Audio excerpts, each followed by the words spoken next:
Hey friends, my name is Jake. It's Easter Monday, if that's a thing where you live. I got a knife. Of course I got a knife. It's a knife channel. This is the FH922, and I thought I'd reviewed it already. So it's already got my edge on it. So I won't be able to tell you what the grind angles were from the factory or how sharp it was from the factory. I think I remember something about that, and it was okay. About average in sharpness and reasonable grind angles to expect. But everything else, I've got all the specs that I've made myself for it. We've got a flipper. We've got a nice spear point blade, D2 steel, G10 wire clip, right and left pocket clip, liner lock. If you're in the market for something like this, this might just be my favorite Ganzo in the last year or so. Seriously, it's a very useful knife. It doesn't look anything super special. It's got nothing elaborate on it. It's just very well functioning, really useful blade shape, and I think it's going to be comfortable in almost anybody's hand. So if you're interested, stick around. The full review, teardown, full specs, all that stuff is coming to you right now. Oh, wait, not quite right now. I hope you had a great Easter. Hope you had a good time with friends and family and celebrating this time of year.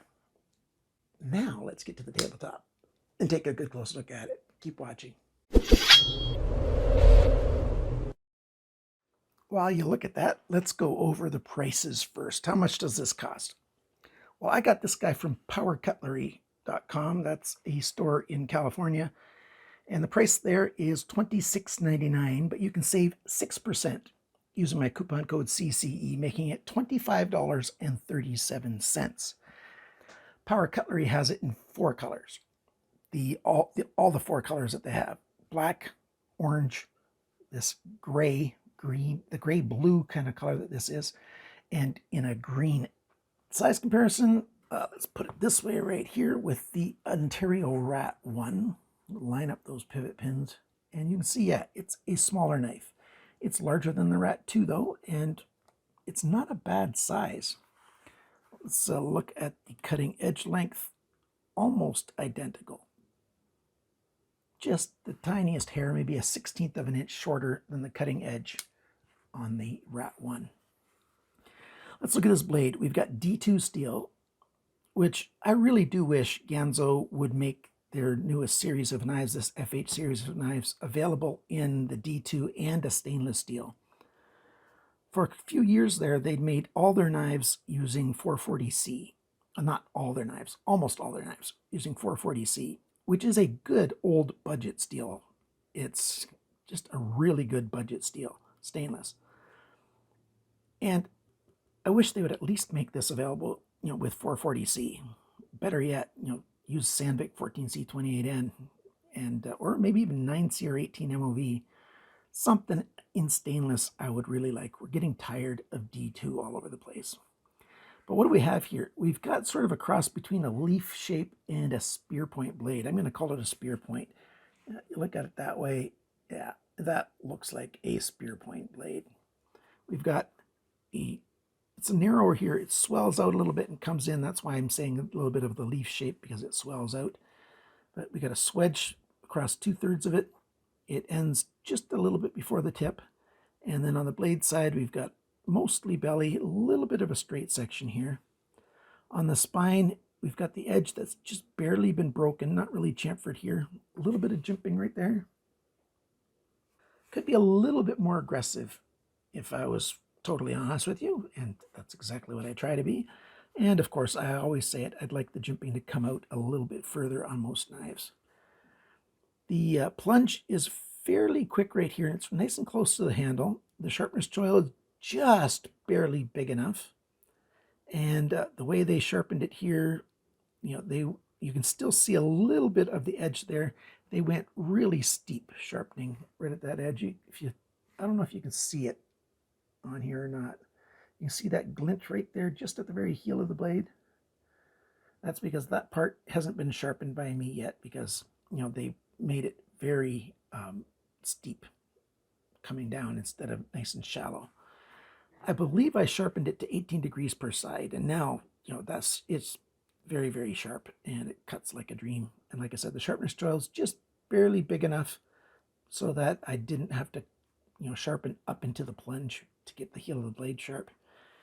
And yeah, nice. The badging, nice and small, FBKnife made by Ganzo, FH922 and D2. And on this side, we've got the FBKnife, sort of flame logo right there.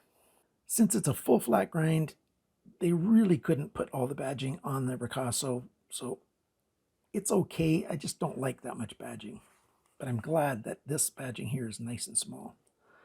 Now for the pivot, we've got ball bearings in there, and I'll show you those in a minute. And whoop, hit the table. Lockup is very nice, just what I like it to be. Lots of access room to disengage the lock. No blade play side to side, up and down. Very nice. And that, yeah, what was I going to say next? The flipper. The flipper's just got 3 little lines milled in it for jimping, but they're just at the right spot. So that light switch method's awesome. Pulling over to the side works really well. And with that lock release, right or left-handed, just works fine. No problem at all.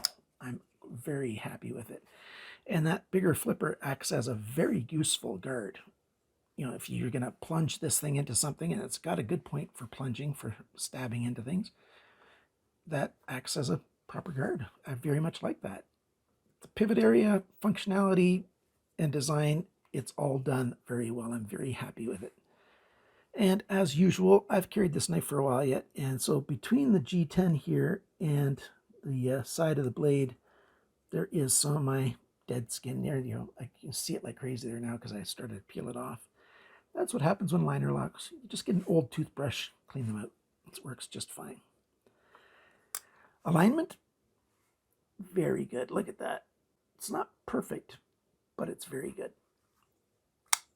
The liners are full-size liners. The G10 slab is flat. We've got a nice fuller along the length of it there, and nice texture on the G10, great for grip. Backspacer, it's not a very big backspacer. I quite like it. We've got a lanyard hole back here. I wish it was chamfered. That'd be a nice touch, but it's okay. Not a great lanyard hole, but it's certainly not a bad lanyard hole at all. And then what do we have holding this together? We've got T6 button screws. Ugh, I don't like that. I don't like that.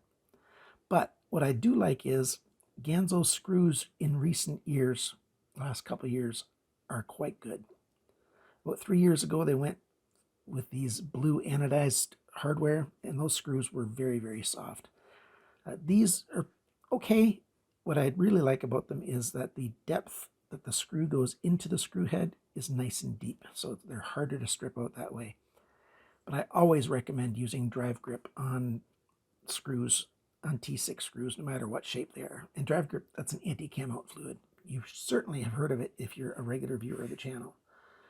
Now the pocket clip, we've got a spacer for the pocket clip here, which they've been doing on their FH series the whole time. That's a nice touch, really nice touch. And on this side, we've got a larger screw to hold the wire clip, one screw to hold the whole clip, which is very nicely done. And the T8, a little bit of wiggle in there for it. But these T6 screws, like I said, the screw head goes in a nice depth, and there's not much wiggle on them. I'm very happy about that. Put those to the side. And the clip itself, it's a good deep carry clip. It's got good retention, holds on well, and some other stuff fell on the floor right there. And it goes over a pocket well because we got a flat surface there.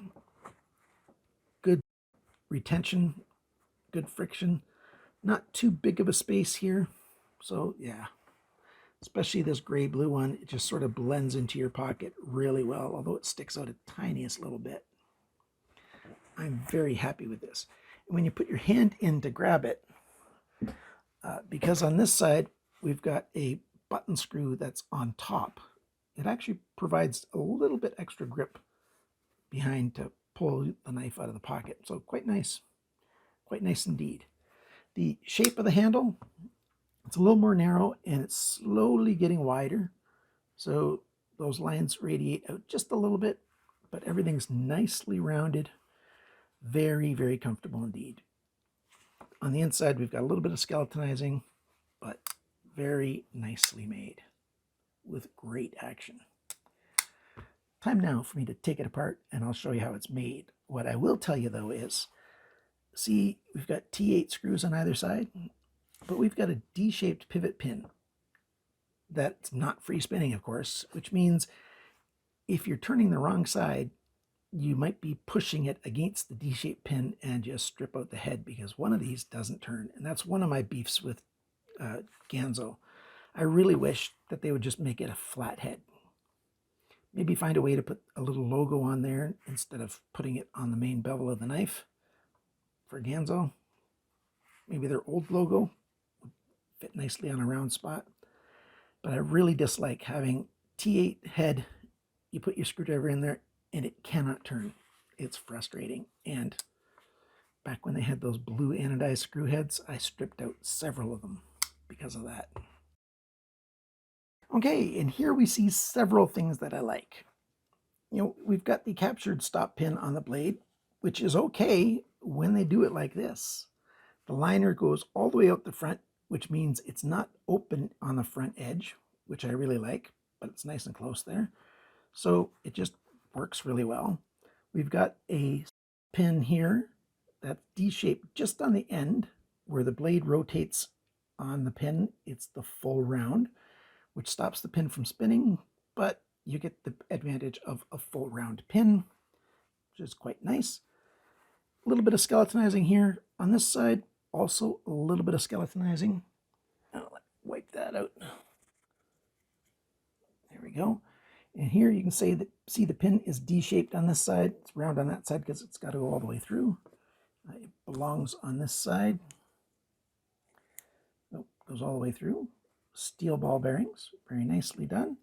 And the G10 backspacer can come off, and you've got these pins with shoulders. So if you want to use it without a backspacer, if you don't like backspacers, there you go. You can do that just fine. And it's totally functional, totally safe. It works just as well as you'd like. So that's quite nice. I like when they use those pins with those shoulders on them. Get back on there. So yeah, nicely done. Nothing wrong with this. So it's time to do all the sizes, dimensions, and all that stuff. What do we got? 108 grams of weight, 3.8 ounces. Pretty standard for a knife of this size. Nothing special. It's not light. It's not heavy. It's okay.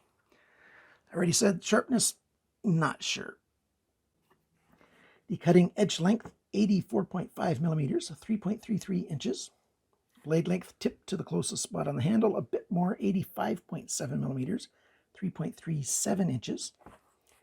Thickness of the blade, 3.25 millimeters, 0.128 of an inch, so just over 1/8 of an inch.